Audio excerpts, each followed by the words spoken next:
Drugim po Do widzenia do jutra filmem, który powstał mniej więcej w tym samym czasie, był film Niewinni czarodzieje. Drugim oczywiście portretem młodzieży popaździernikowej, a konkretnie młodzieży studenckiej, młodej inteligencji. O ile jednak film Do widzenia do jutra nie pozbawiony pewnych akcentów krytycznych dotyczących pewnych powierzchowności kontaktów tej młodej inteligencji, tych młodych bohaterów, był jednak filmem lirycznym, takim ciepłym, budującym, można powiedzieć dyskontującym to wszystko, co było pozytywne w przełomie października 56. To znaczy tą możliwość realizacji prywatnej wersji życia, kochania, miłości, no wszystkiego tego, co oczywiście jest nam bliskie, każdemu człowiekowi. O tyle film Niewinni czarodzieje Andrzeja Wajdy i Jerzego Andrzejewskiego, bo to on był głównym scenarzystą tego filmu, bez wątpienia, przynajmniej w założeniu realizatorów, miał być filmem ostrzegawczym. Filmem, który miał prezentować negatywne konsekwencje tego, nazwijmy to, sprywatyzowania tej ludzkiej historii, czy sprywatyzowania biografii pokolenia 56, biografii tej najmłodszej inteligencji. Akcja filmu dzieje się we współczesnej, znaczy naówczas współczesnej Warszawie pod koniec lat 50. Bohaterem jest młody lekarz, którego gra Tadeusz Łomnicki. Młody lekarz, jednocześnie jazzman, który spędza noc z młodą dziewczyną. Tą dziewczynę gra po raz pierwszy Krystyna Stypułkowska, po raz pierwszy na ekranie Krystyna Stypułkowska, naturszczanka, można tak powiedzieć. I toczą pewną grę, która nie doprowadza do konsumpcji tej miłości. Bohaterowie pod koniec filmu rozchodzą się. No i właściwie to jest cała fabuła filmu. Film, jeśli chodzi o tą fabularną stronę, jest niezwykle, można powiedzieć, banalny, a w każdym razie bardzo ostrożny czy ograniczony, jeśli chodzi właśnie o te wydarzenia fabularne. Wajda i Andrzejewski po sukcesie Popiołu i Diamentu, bo realizacja Niewinnych czarodziejów właściwie miała miejsce kilka miesięcy po tym sukcesie. W październiku 1958 roku była premiera Popiołu i Diamentu, a już na początku 1959 roku Wajda z Andrzejewskim siedli do scenariusza Niewinnych czarodziejów.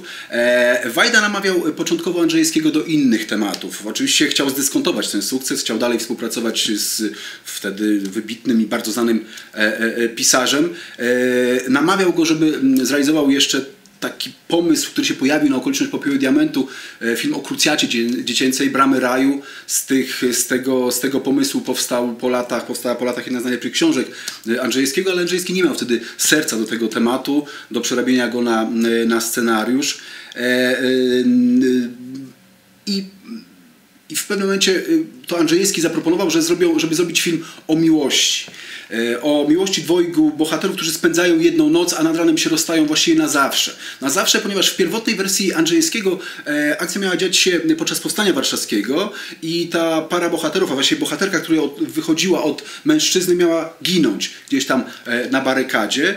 Wajda zgodził się na temat miłosny, choćby dlatego, że miał świadomość, iż w tych jego dotychczasowych filmach to właśnie temat miłosny był jednym z najlepiej przez niego opracowanych. Miał na przykład w pamięci świetne sceny miłosne i w Pokoleniu, ale też i w Popiele i Diamencie, tą piękną scenę Maćka i Krystyny, tą scenę miłosną, tą scenę erotyczną. Miał świadomość, że jestem chyba dobry i chciał jakby ten temat miłosny pociągnąć, ale postanowił razem z Andrzejewskim, właściwie wymógł, jak można sądzić, na Andrzejewskim, żeby przesunąć akcję z czasów wojny, bo nie chciał czasu wojny, nie chciał znowu robić filmu wojennego, przesunąć w czasy współczesne. Bardzo chciał zrobić film współczesny, chciał chyba się sprawdzić w tej tematyce, no bo jak dotychczas i Pokolenie, i Kanał, i Popiół i Diament to były filmy wojenne. Chciał zastosować pewien płodozmian. Temat młodzieży nie był zresztą mu obcy, bo przecież tuż przed Popiołem i Diamentem miał realizować film, który wstrzymano. Jesteśmy sami na świecie. Właśnie o młodych ludziach, którzy gdzieś tam razem próbują organizować swoje życie. Taki trochę chłaskowy temat zagubionych młodych ludzi. Więc to wszystko spowodowało, że ten temat, który zaproponował Andrzejewski, był mu dość bliski i zgodził się na to, żeby właśnie zrealizować ten film. Zaczęli pisać ten scenariusz w Oborach, w Domu Pracy Twórczej w Oborach. To było ulubione miejsce pracy Jerzego Andrzejewskiego i tak się akurat złożyło, to szczęśliwy przypadek, można powiedzieć, szczęśliwy traf, że w tych Oborach, w tym Domu Pracy Twórczej był bardzo młody literat, niespełna 20-letni Jerzy Skolimowski, który zaczynał przede wszystkim jako poeta i dlatego jako jeden z najmłodszych członków Związku Literatów Polskich znalazł się właśnie tam w Oborach. I po latach Jerzy Skolimowski wspomina ten moment, kiedy to Andrzejewski i Wajda pisali scenariusz. Pozwolę sobie zacytować ten fragment, bo z taką swadą Jerzy Skolimowski to opowiada. Przy sąsiednim stoliku hałasowali bardzo Wajda i Andrzejewski. Pisali jakiś tekst o młodzieży, który miał być scenariuszem następnego filmu Wajdy. Ponieważ ja byłem jedynym przedstawicielem młodego pokolenia w Oborach, tam przeciętna wieku wynosiła około 100 lat, to dali mi próbkę tego tekstu z prośbą o ocenę. Zwracają się do mnie ze scenariuszem. Ja mówię, że to jest marne. Mówię, to nie są prawdziwi ludzie. O czym wy piszecie? Młodzi ludzie to grają jazz, boksują. Na to Wajda mnie wyzwał. A może panie Jerzy, naszkicowałby, jakby to miało być? I napisałem w ciągu nocy konspekt na kilkanaście stron. Historię, która przybrała później kształt niewinnych czarodziejów. Praca potoczyła się szybko. Kontynuując może ten cytat, pozostawił jeszcze Skolimowski taki zapis o tym, jak wyglądała ta praca w momencie, kiedy już Wajda się postawił na Jerzego Skolimowskiego jako takiego inicjatora tego pomysłu i znawcę od tematyki młodzieży. Rozmawialiśmy we trzech, a ja najwięcej gadałem, bo byłem niby tym ekspertem od spraw młodzieżowych. Wajda uzupełniał to pomysłami filmowymi, Andrzejewski spisywał te rozmowy, ubierał je w słowo. W sumie Andrzejewski nadał temu kształt literacki, on wymyślił tytuł Niewinni czarodzieje, będący cytatem z jednego z wieszczów, rzeczywiście z Dziadów Mickiewicza. 2 tygodnie pracy, a potem jakoś błyskawicznie Wajda zaczął kręcić ten film.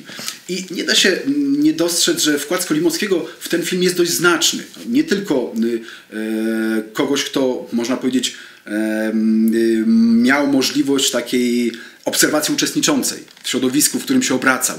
Znał język, zachowania, znał sposoby rozrywek czy sposoby spędzania wolnego czasu tego pokolenia. Nie tylko o to chodzi. Wydaje mi się, że właśnie w tej fabule, a konkretnie w konstrukcji bohaterów, zawarte jest pewne doświadczenie samego Skolimowskiego. No bo zwróćmy uwagę, po pierwsze bohater jest jednocześnie lekarzem i jazzmenem. Wiadomo skądinąd, że Skolimowski w tamtym czasie był wielkim fanem sekstetu Krzysztofa Komedy.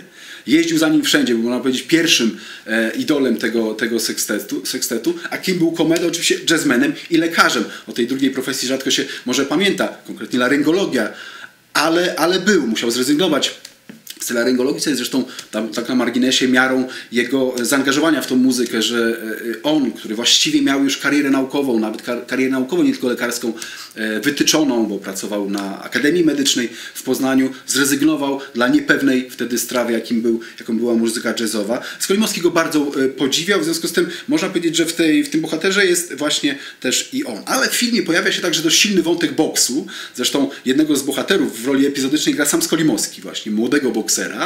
Wątek boksu, który był bardzo bliski z kolei Skolimowskiemu, ponieważ jako kilkunastoletni chłopak stoczył 20 kilka walk w tak zwanym pierwszym kroku bokserskim. Połowę przegrał, połowę wygrał, to nie ma takiego znaczenia, ale chciał jako dość chuchrowaty chłopak, dość taki wątły, chciał właśnie wzmocnić to swoje męskiego i walczył.